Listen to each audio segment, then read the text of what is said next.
Hi guys, Julie Moss, your instructor. I still have my broken finger, so I thought it'd be easier to send a video message instead of type out an announcement. But thank you so much for your posts. Most of you guys are doing a great job on those, so thank you. I know it takes time to write. I know you have to be vulnerable in some of them, so I appreciate you guys sharing. I firmly believe we can learn just as much from each other as we can the textbook. So it's kind of like for all you parents out there, I'm sure you can relate. You can read all the stuff about parenting, and then when you're thrown in, it's a whole different world. So I think sharing experiences is really important. So thank you for doing that. I wanted to touch base a bit on some of the week 5 discussions I've read. It sounds like a lot of you grew up in very stable, happy, typical, well, I don't want to say typical, but very stable households. And I love that y'all had that experience. What I do want to caution you with is we have a lot of future teachers, a lot of future nurses in this class. Don't assume that your future students or patients come from a similar background as you do.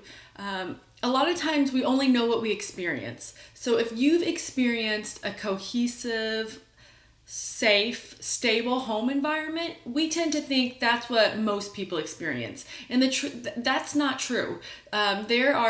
Kids experience a lot of different environments.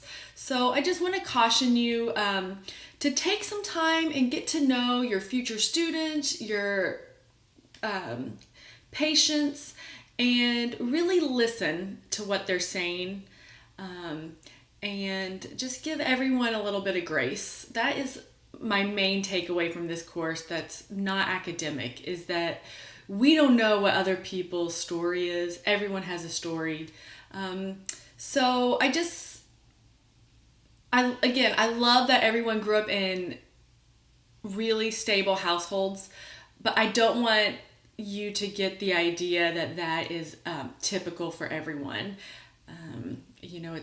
I remember one student shared about having to hide in the woods from her dad, or students sharing there wasn't food. They didn't know when their next meal would be. They'd have to go to the neighbors and ask for food. So anyway, I just wanted to caution y'all against assuming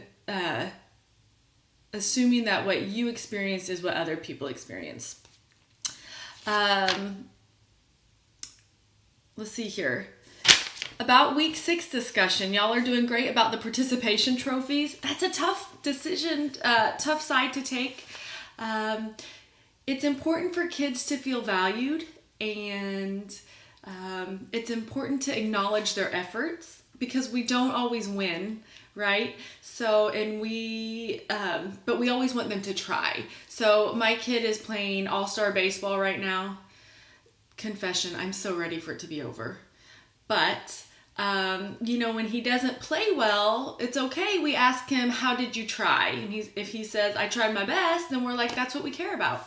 So acknowledge kids' effort, can go a long way, and it teaches them to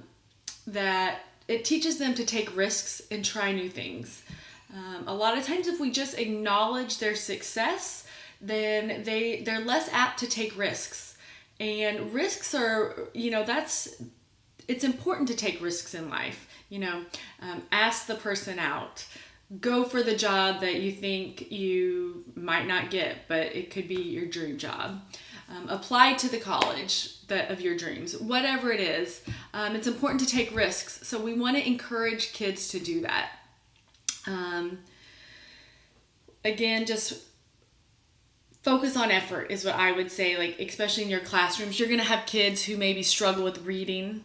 They may not ever be an A reader, but they can try really hard and they can make progress. So that's what I would, it's not really a participation trophy, because honestly, there's always going to be someone bigger and better than you out there.